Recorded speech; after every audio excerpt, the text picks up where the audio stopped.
est-ce que ça vous est déjà arrivé de créer un document sur votre Mac, sur n'importe quel logiciel, hein, Adobe, Pages, n'importe quoi, en utilisant des polices précises que vous aviez téléchargées, dont vous aviez besoin pour réaliser votre projet. Et puis vous avez à travailler aussi sur votre iPad et vous désirez tout simplement transférer ce document sur votre iPad et la catastrophe, vous n'avez plus les polices que vous aviez sur votre Mac parce que tout simplement compliqué de les télécharger sur un iPad. Aujourd'hui, je vous propose une solution toute simple qui va vous coûter 2,49€ et qui va vous permettre de télécharger sur votre iPad l'ensemble des polices que vous avez sur votre Mac. Ça veut dire quoi? Ça veut dire que si vous travaillez par exemple sur un document Pages, vous allez pouvoir utiliser la police que vous voulez lorsque vous allez le transférer sur votre iPad pour pouvoir le montrer, le visionner, l'imprimer tout simplement, ou tout simplement l'emmener avec vous partout où vous voulez avec votre iPad, et vous allez pouvoir le faire assez facilement, sans souci de compatibilité, sans souci de mise en page. On passe tout de suite à la pratique, on va se retrouver sur le Mac. Nous voici donc dans un document Pages, et on va s'intéresser principalement à cette police d'écriture qui est la police qui s'appelle Chicken Pie 8. Alors cette police, c'est une police que j'ai téléchargée sur le site Dafont et qui me permet de créer l'ensemble de mes cahiers journaux. Ok, donc comme on peut le voir, Chicken Pie 8, ce n'est pas une police du système, c'est bien une police qui a été téléchargée d'ailleurs. Maintenant, je vais vouloir la chercher sur mon ordinateur. Le but, ça va être de trouver cette police à la racine, où est-ce qu'elle se trouve, pour pouvoir tout simplement la prendre et ensuite l'installer sur l'iPad. Pour ce faire, je vais aller tout simplement dans le Spotlight et je vais taper livre de police, car c'est à l'intérieur du livre de police que se trouve l'ensemble des polices du Mac. Donc je tape livre de police, ok, et donc je me retrouve ici.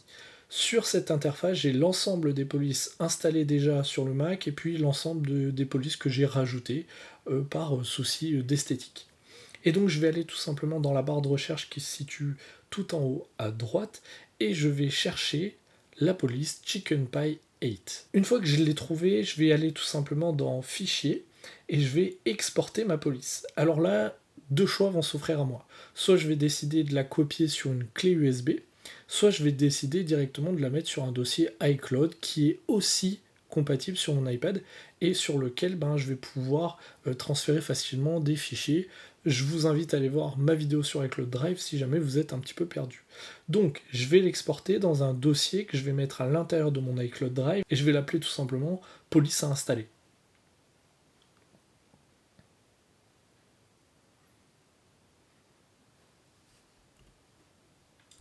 Une fois que j'ai créé mon dossier, ma police est bien à l'intérieur de mon dossier sur iCloud Drive.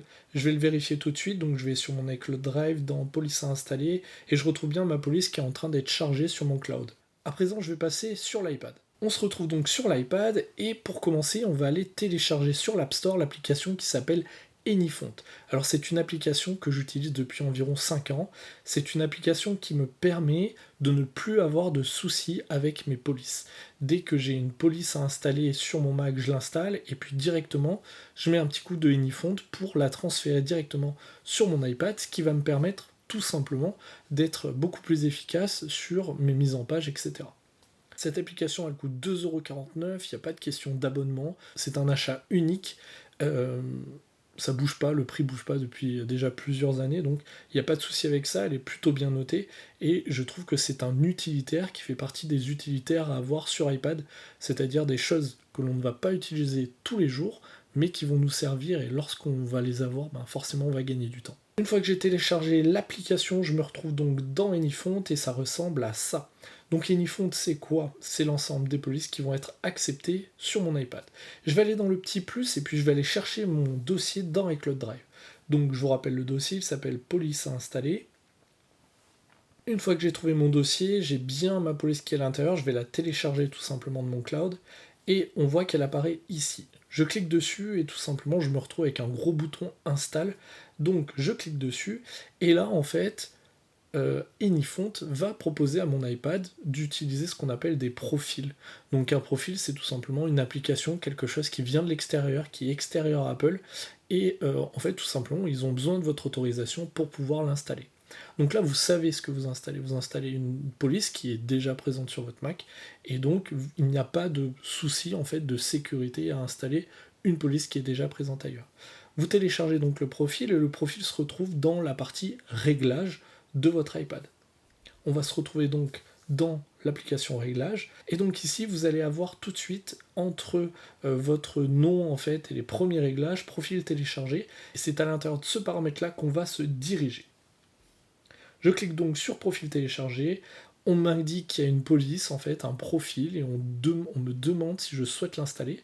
Bien sûr je mets oui, je vais devoir valider via mon code de sécurité de l'iPad.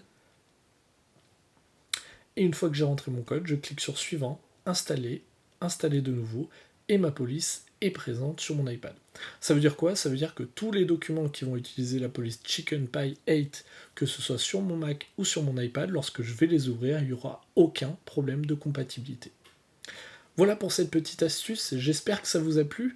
2,49€, c'est pas énorme, il y en a certains que ça va un petit peu dégoûter, mais j'ai pas trouvé mieux en fait comme type de fonctionnement pour installer facilement des polices d'un Mac à un iPad. En tout cas, j'espère que la vidéo vous a plu, n'hésitez pas à vous abonner, vous êtes nombreux à consommer du contenu sur cette chaîne et peu nombreux à vous abonner, donc n'hésitez pas à vous abonner, ça fait toujours plaisir et si jamais ça vous plaît plus, vous vous désabonnez de la chaîne, il n'y a aucun souci. Je vous dis en tout cas à bientôt pour de nouvelles vidéos sur la chaîne, salut!